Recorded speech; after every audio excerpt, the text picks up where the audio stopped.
एक शांत सा गांव और उसके पास फैला हुआ घना जंगल। गर्मी की तपती दोपहर हवा तक थमी हुई थी। हर तरफ सन्नाटा पसरा था। जंगल के बीच एक बड़े पेड़ के नीचे एक चीता बाघ आराम कर रहा था। ऊपर उसी पेड़ की डाल पर एक बंदर बैठा सब देख रहा था, शांत लेकिन सतर्क। तभी झाड़ियों में हलचल हुई। एक दूसरा चीता बाघ धीरे धीरे वहां आया।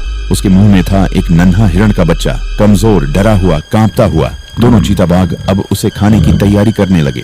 यह देखकर बंदर बेचैन हो गया। उसकी आंखों में चिंता थी। क्या इसे बचाया जा सकता है? कुछ पल की खामोशी और फिर बंदर ने साहस दिखाया। वो तेजी से डाल से झूला और एक चीता बाघ का कान खींच लिया।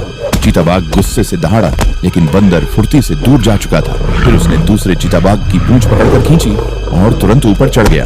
अब दोनों चीता बाघ बुरी तरह गुस्से में थे। फिर न बंदर ने एक चीता बाघ की पीठ पर बैठ गया, फिर तुरंत पेड़ पर चढ़ गया। बंदर कभी उनके सामने आकर अजीब हरकतें करता, कभी पास आकर चिढ़ाता, और जैसे ही वे झपटते वो पेड़ पर चढ़ जाता और तुरंत ऊपर चढ़ गया। एक चीता बाघ गुस्से में पेड़ पर चढ़ने लगा। तभी बंदर ने मौका देखकर उसे जोरदार थप्पड़ मारा।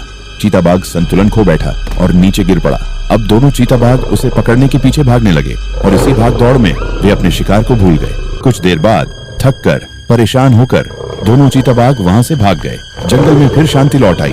नीचे वह नन्हा हिरण का बच्चा अब भी कांप रहा था, लेकिन सुरक्षित था।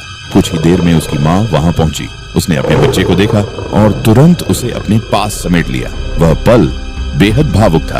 ऊपर पेड़ पर बैठा बंदर ये सब देख रहा था। उसकी आंखों में सुकून था, एक संतोष, क्योंकि उसने साबित कर दिया साहस आकार से नहीं, दिल से होता है। और कभी-कभी एक छोटा सा प्रयास भी किसी की जिंदगी बचा सकता है।